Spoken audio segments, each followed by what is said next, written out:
항상 기뻐하라. 쉬지 말고 기도하라. 범사에 감사하라.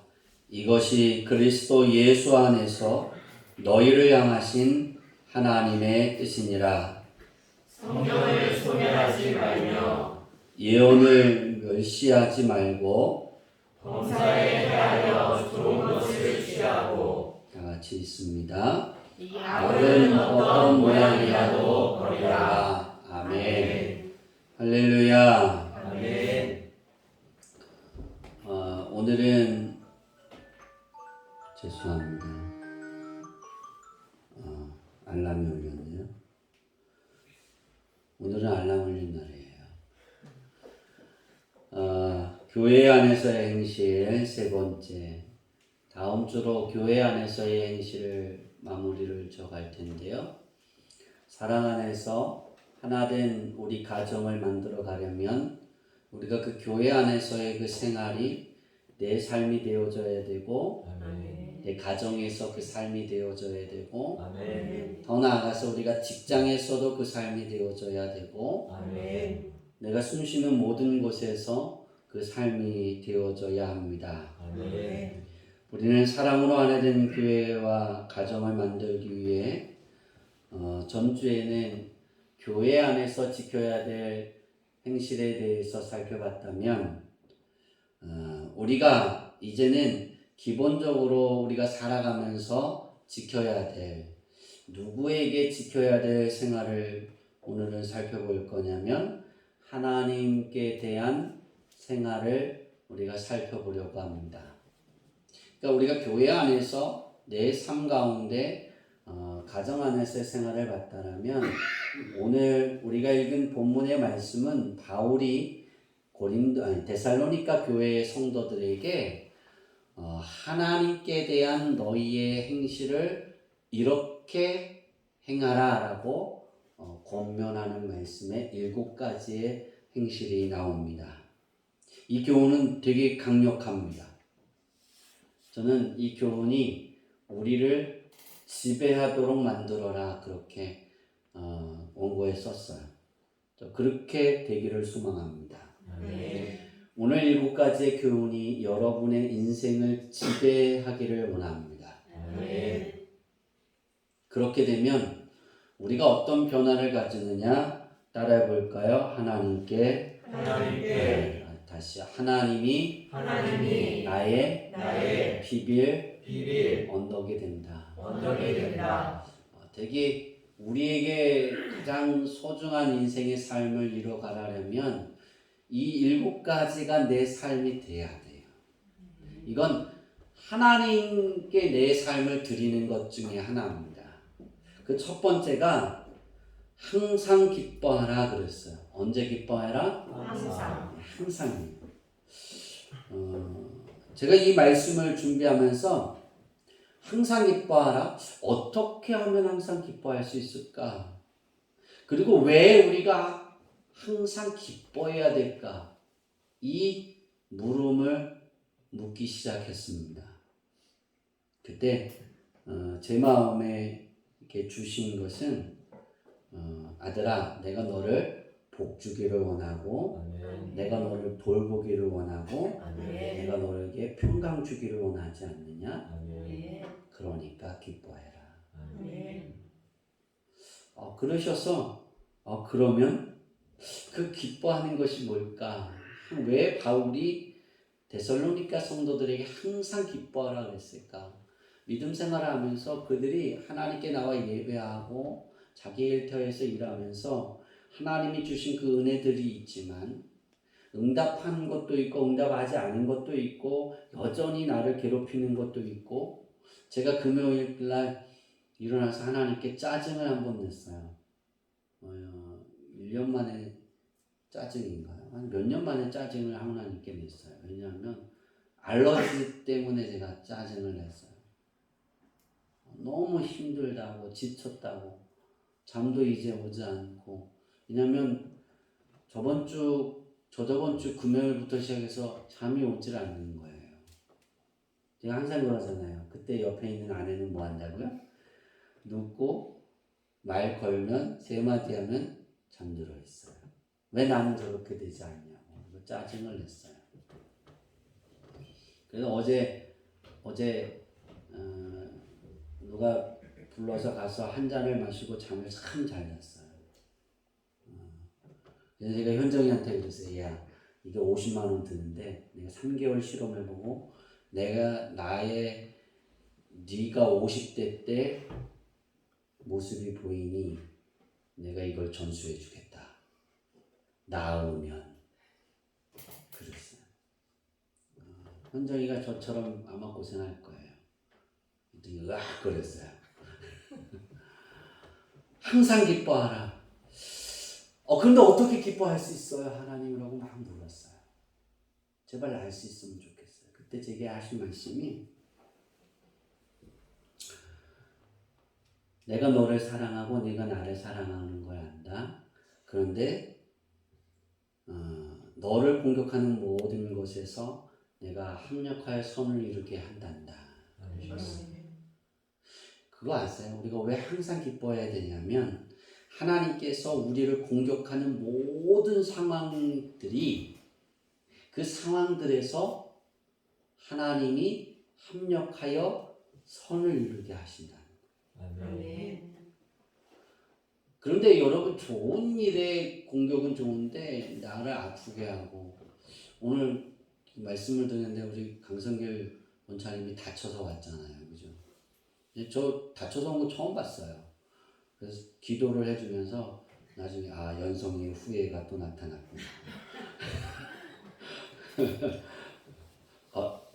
맞지? 연성아?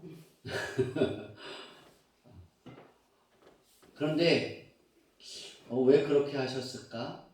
이해할 수 없죠. 열심히 일하려고 하는데.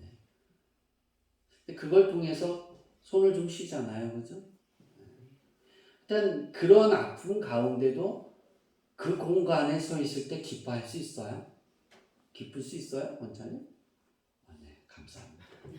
그러니까 찬양 인도하시잖아요. 근데 이게 지속되어지고 안 낫고 괴롭히면 기쁨이 사라질 수 있어요. 근데 여러분 항상 기뻐하라는 건 바울이 그러는 거예요.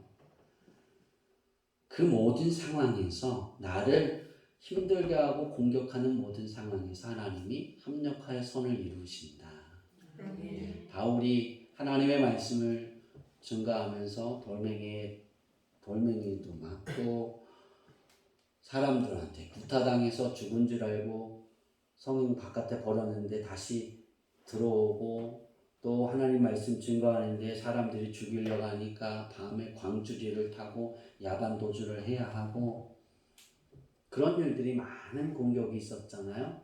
근데 바울이 느낀 게 그거예요. 합력하여 뭐를 이루시는 하나님? 선을 이루시는. 그 모든 공격을 통해 하나님이 선을 이루어 가신다는 거예요. 아멘. 그러니까 데살로니가 성도들이 그러는 거예요. 경험해 보고 나니까 기뻐해야 돼. 아멘. 할렐루야. 아멘. 두 번째는 뭐 하지 마라? 쉬지 말고 기도해라. 쉬지 말고 일해라 그런 거예요. 바울이 만약에 쉬지 말고 돈 벌어라 그러면 아멘 하고 달려갔을 거예요. 지금의 성도들이 데살로니가 교회 그 성에 있는 사람들도 그러지 않았을까요? 근데 바울은 뭐라 그랬다고요? 쉬지 말고 기도해라 그랬어요. 왜냐하면 하나님이 주신 특권이 있어요. 하나님의 자녀에게 주는 특권이 있는데 하나님의 우리가 이 땅에 살아가면서 죽으면 하나님 나라에 가서 영원히 살게 되잖아요. 그죠? 죽기 전에 예수님이 오시면 죽음을 보지 않고 하나님 나라에 가서 영원히 살잖아요. 그것만이 우리에게 가장 특권이라고 생각하는데요. 그리스도인에게 가장 큰 특권이 뭐냐면 기도입니다. 그러니까 하나님께 기도할 수 있는 특권을 줬어요. 기도가 뭐냐면 이야기하는 거예요. 나의 이야기를 하는 거예요. 내가 갖고 있는 모든 상황들을 얘기하는 거예요. 그러면 하나님이 그것을 들으신다니까요. 그래서 급하게 응답할 건 급하게 응답하시고 여유를 둘 건 여유를 두고 하나님이 하시는 거예요. 기도할 책임은 누구에게 있고 내게 있고 응답할 책임은 누구에게 있다? 하나님에게 있는 거예요. 그런데 그리스도인은 그 응답할 책임도 내가 가지고 있어. 그래서 하나님을 어떤 사람들이 자기 종처럼 부르려고 하잖아요. 우린 기도할 책임이 있어요. 근데 기도는 특권입니다. 예수님을 영접하지 않은 사람은 하나님께 기도할 수가 없어요. 그들이 하늘의 하나님을 부르고 하나님께 기도해도 응답하지 않으세요. 왜? 그 안에 예수가 없으니까. 중요한 건 이 기도의 특권이 우리에게 있는데 이 기도하는 사람들을 하나님이 구별하시고 하나님이 보호하시고 하나님이 그들에게 가장 좋은 것을 채우시되 지극히 큰 상급으로. 지극히 큰 상급이 뭐라 그랬어요? 그 히브리어의 뜻이 정한 대가를 지불하시는 하나님이에요. 기억하세요. 아나파워의 축복에 아나파워를 어떻게 이루어 가신다라는 것에 가장 하나님이 주신 것은 지극히 큰 상급이에요. 싫으세요? 해낼 줄 알았는데 딴 거래요. 하나님. 정한 대가를 지불하신다니까요. 그러니까 하나님이 정하시는 대가도 지불하시고 내가 하나님께 수고하고 헌신했던 모든 대가도 하나님이 30배, 60배, 100배로 지불해 주시는 거예요. 어떤 사람에게? 기도하는 사람에게. 그러니까 바울이 그러는 거예요. 쉬지 말고 기도해야 돼. 기도는 쉬는 게 아니야.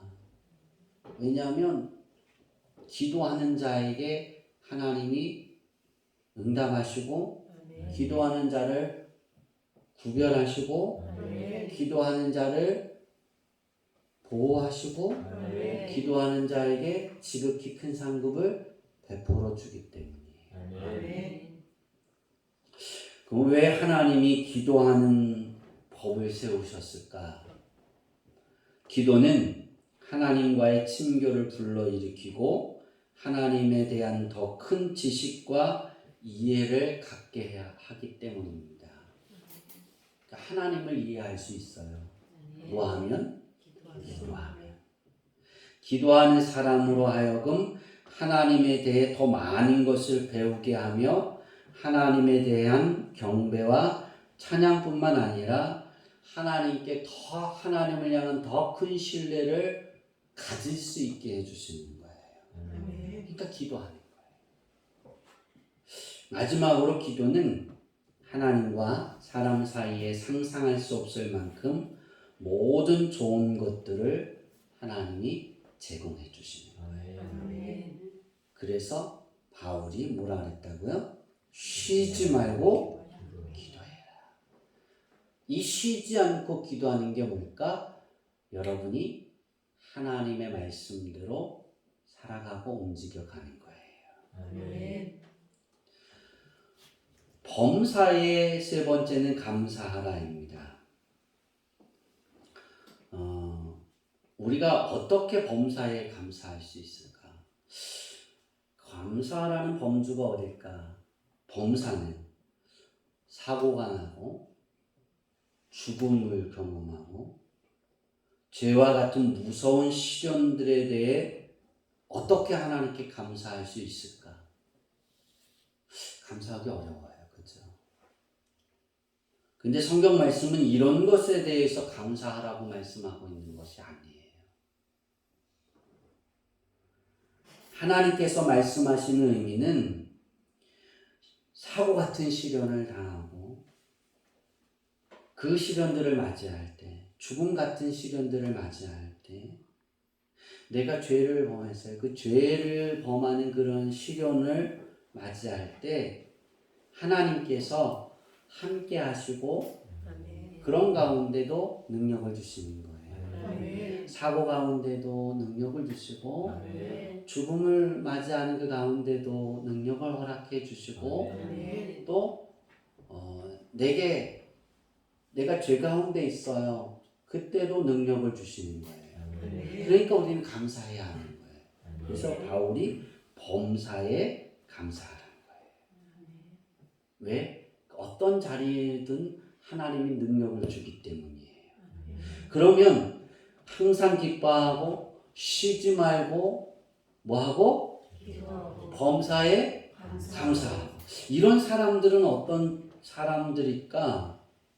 탕자 같은 생각이 가득 차 있어도, 탕자 같은 행동을 행하고 있어도 여전히 예수님이 주님이 되는 거예요. 아멘. 그래서 내가 월요일부터 탕자 같은 생활을 살았어요. 막 살다가 토요일이 되니까 내 주일날 예배 드려야 되겠다.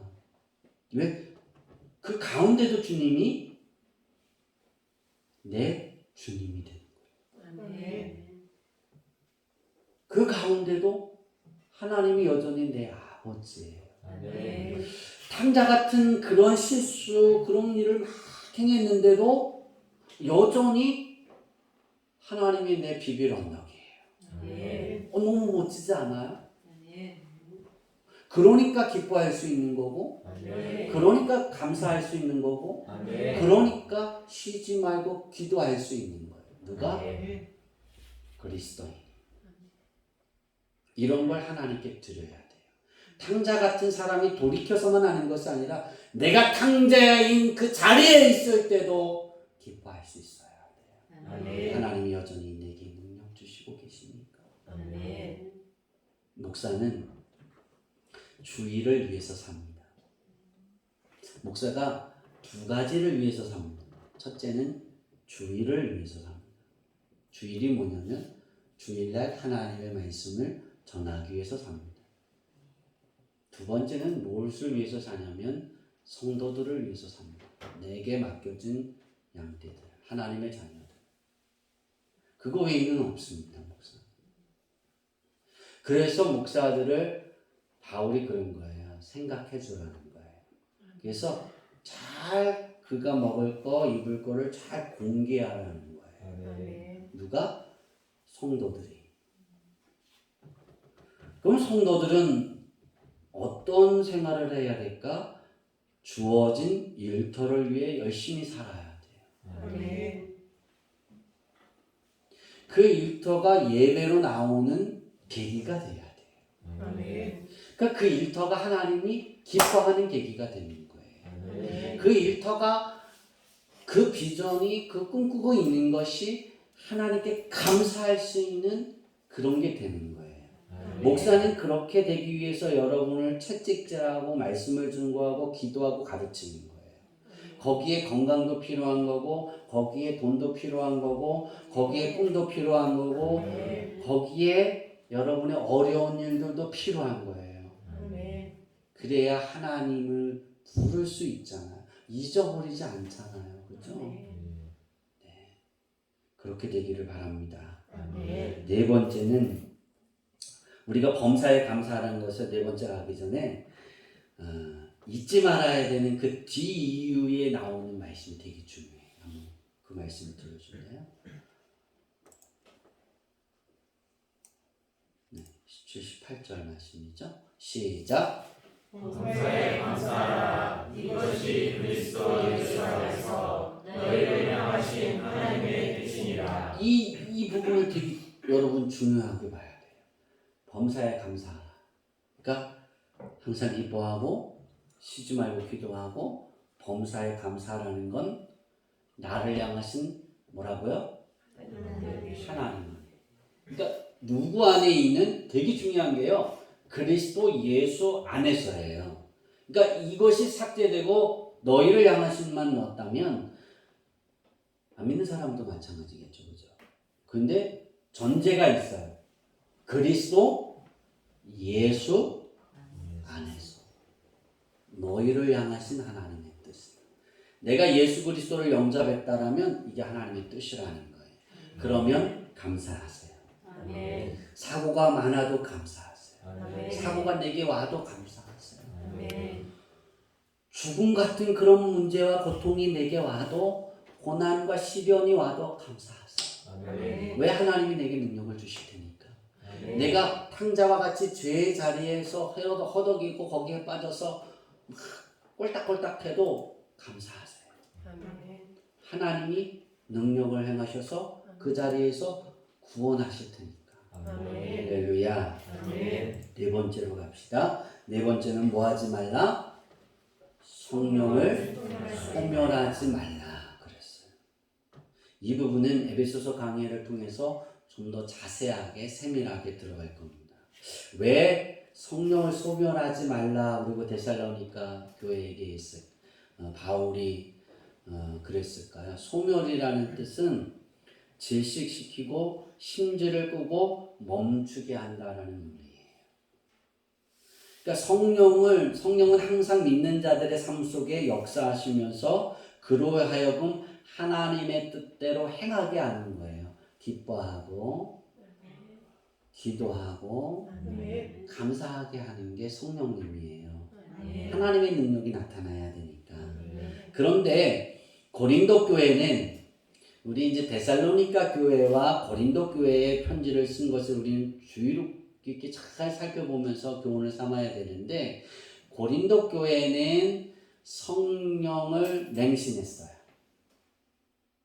성령이 조그만 은사가 나타나면 막 맹신했다고요. 다시 말해서 우리가 예언을 멸시치 말라라고 바울이 5번째 그랬는데 고린도 교회 성도들은 이 예언에 맹신했어요. 그래서 오류를 많이 범했어요. 그런데 데살로니가 교회는 이 예언을 멸시했어요. 그러니까 멸시했다는 건 뭐냐면 못하게 했어요. 그거 아니다 그랬어요. 바울이 그래서 지적하는 거예요. 맹신도 안 좋고 멸시도 하지 말라는 거예요. 그 말씀 가운데 서 있으라는 거예요. 여러분, 성령의 은사를 맹신하는 것도 어려움이 있고 데살로니가 교회처럼 성령의 은사를 억압시키는 것도 소멸시키는 실수를 범하는 거예요. 지혜를 구하세요. 아멘. 내게 달란트가 있으면 그 달란트를 쓰는 지혜를 구하세요. 아멘. 저는 가장 힘들 때가 이 성령의 은사 중에 제가 가장 힘들 때가 그거예요. 나는 하기 싫은데 계속 말하게 하세요. 그 사람이 상처를 받든 그 사람이 화가 나든 그 가정에 분란이 일어나든 싸움이 일어나든 막 욕을 하든 그 말을 하게 하세요. 저는 말을 하면서도 그래요. 왜 내가 이 말을 하지? 왜 내가 이 말을 해야 돼요? 그러면서 왜 내가 고통을 당해야 되고 저들이 아픔을 당해야 돼요? 근데 그거잖아요. 저는 입이잖아요. 전달하는. 그러면서 그 말을 다 하고 나서 그래요. 하나님께 죄송합니다. 제가 말을 하지만 이거에 대해서 이랬어요. 용서해 주세요. 저들이 상처받든 어떻든 하나님의 뜻이 성장이 되어지고 이루어지길 원합니다. 들어오는 소리는 참 안 좋은 소리가 많이 들려요. 어떻게 목사가 그럴 수 있냐고. 그거 하기 싫어서 입 닫으면 사꾼 되는 거예요. 전 사꾼은 되고 싶지 않아요. 그런데 이것에 대해서 너무 맹신해도 되지 않아요. 지혜로워야 됩니다. 뱀같이 지혜롭고 이 성령의 은사에 대해서는 뱀같이 지혜로워야 돼요. 여러분, 예언도 멸시치 말라 그랬어요. 예언은 복음의 선포, 다시 말해서 성경 66권 외에 다른 복음이 나오는 예언은 끝났어요. 진짜예요. 이제 예언은 이 안에서 있는 거예요. 그리고 어떤 예언이냐면 하나님이 성도들의 앞으로 이 되어질 일들을 가르치셔서 말하게 하실 때 있어요. 그런데 이것을 너무 맹신해서 다른 걸 다 버리지 마세요. 그 말이 들려주면 기도하세요. 그것을 이야기하면 그게 말씀 안에 있는지 그걸 기도하고 내가 하나님 실수하지 않게 하옵소서. 그렇게 해서 여러분이 주어지는 여러분의 것으로 만들어야 돼요. 왜냐하면 저에게는 그런 은사가 있기 때문이에요. 여섯 번째는 따라해 봅시다. 범사에 헤아려 좋은 것을 취해라. 요한에서 4장 1절에 보면 사랑하는 자들아 영을 다 믿지 말고 오직 영들이 하나님께 속하여 있나 시험하라. 많은 거짓 선지자가 세상에서 나왔습니다. 그랬어요. 헤아리라 그랬어요. 언제? 범사에. 매사 헤아리래요. 헤아리라는 걸 어떻게 정할까 그랬는데요. 참외장수를 통해 저는 알았어요. 여러분 참외장수가 작년에 참외장수한테 참외를 이렇게 두 봉지를 샀어요. 엄청 많이 들어있었어요. 30,000원어치 샀어요. 15,000원씩. 근데 먹어보니까 어땠어요? 참외가 이렇게 깎아졌어요. 그냥 집어서 깎더라고요. 그리고 줬어요, 반을. 너무나 맛있었어요. 그래서 샀어요. 사모님이 사지 말라는데. 그래서 이제 까먹으려고 깠어요. 먹었을까요? 안 먹었을까요? 안 먹었어요. 맹탕도 그런 맹탕이 없더라고요. 씨는 다 굵고. 헤아려야 되겠죠? 헤아리는 건 그거예요. 저는 그냥 잘 믿어요. 그 사람들의 말을. 근데 범사에 헤아리는 거. 헤아리는 게 어떤 거냐면, 만약에 예언의 말씀을 한다, 그럼 헤아릴 수 있어야 돼요. 근데 이걸 다 부정하는 게 아니에요. 부정의 마음으로 헤아리는 것이 아니라 하나님의 뜻이 어디 있는지를 우리는 찾아야 돼요. 마지막으로 일곱째는 악은 어떤 모양이라도 버려라 그랬어요. 악은 어떤 모양이라도 버려야 돼. 왜냐하면 이 말씀을 잘 우리가 주의 깊게 새겨들어야 하는 것은 어떤 악의 자리에 가면 우리는 그것에 물들게 돼 있어요. 어느 순간에. 그러면 그 물드는 것을 빼려면 참 시간이 오래 걸리고 괴롭고 힘듭니다. 그러니까 우리는 버리라고 말하지 않았어요. 바울이. 뭐라 그랬다고요? 어떤 모양이라도 버려라 그랬어요. 만일 어떤 것이 악하게 보인다면 그것으로부터 떠나야 돼요. 만일 잘못될 가능성이 있다면 그것과 관련되어서는 안 돼요. 만일 그것이 잘못될 기미가 있다면 그것을 피해야 돼요. 믿는 자는 악과 절대 아무 관계도 맺지 말아야 돼요. 근데 그렇게 살아가기가 참 힘들고 어렵잖아요. 그런데도 우리가 감사할 수 있는 것이 뭐냐면 이렇게 못해도 항상 나의 비빌 언덕이 있는데 그것이 예수님이고 하나님이에요. 내가 그런 삶을 살지 못했을 때 꼭 기억하세요. 항상 하나님은 여전히 내 아버지다. 회개하고 돌아오기를 원하십니다. 이걸 잊지 마세요.